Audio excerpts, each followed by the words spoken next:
medyo'y parat na gatas. Kini og uban pang mga pangutana matubag nato diri sa ato ang breastfeeding question and answer portion with Mommy Jess, your breastfeeding guru.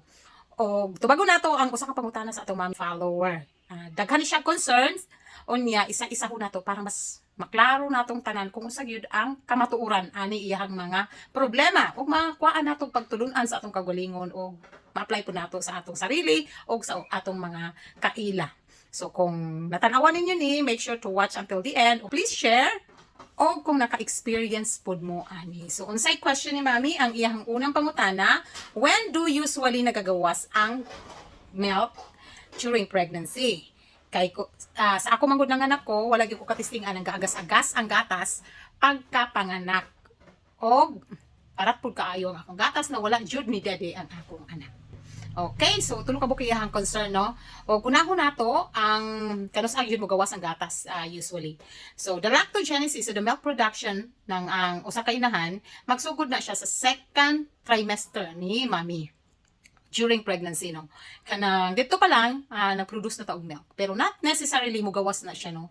Pag bago ka manganak. Ang normal na way sa paggawas sa milk is through the removal of placenta sa atong lawas. So, kano sa ba na mahitabo ng magawas ang placenta during birth? Naay mga inahan na nakaranas silang magawas ang ilahang milk. That's gamay rin na sila no, mga porsyento ng mga inahan. Pero dili ba na siya problema? Kaso it's not the basis na para sure ka na magkaroon ng milk pagkapanganak. Kasi hindi naman yon ang basihan na dapat magawas na daan ng milk para sure na naagyo kay gatas pagpanganak. Ang pangalawa niya na concern mo, wag gyud siya ka-try na nagagas-agas. So, colostrum is our first milk. Sa sulod sa 24 hours after na manganak ta, kay sticky ra gyud ang characteristic ng atong colostrum. Aside sa syempre taas kay na siya og kanang antibodies, no, na mag-consider siya as first vaccine ni baby. So, kung ganahan jud ka na protected si baby, you should let your baby latch right after you give birth. Para sure na mainom yun na niyang colostrum. And that colostrum, hindi siya mo agas-agas. Musirit yun siya. Kung hindi yun musirit ang colostrum, okay? Mag-mature na ang ato ang milk after 2 to 3 days. Kung naay latch, wala na taga-aglaing food si baby, nag-latch rin siya sa imuha. So, ang ikatulo na question ni Mami is, tinuod ba na naiparat na gatas? Tinuod. Because our milk, naka-base siya sa diet nato. So, kung sweet ang naging namukbang ni Mami before siya nagpadede, din most likely sweet smelling and tasting ang kanyang gatas. Pero kung iba ang kanyang diet, puro maparat, so dito makabase ang smell o ang taste sa atong gatas. But regardless sa smell o sa taste sa ato ang breast milk, perfect gihapon ang atong milk sa ato ang baby. Kay wala man ta nagbase sa smell o sa ilang lasa.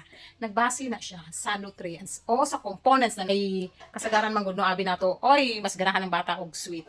Kaya nagbibigay tayo ng formula. Mali po. Ang baby ko hindi nila kailangan ng sweet. Kaya na-consider ang mga breastfeed babies na mostly dili picky eater tungod kay nasanay sila sa lahi-lahi na lasa sa breast milk. Okay? Ayan. So, kailangan informed tayo.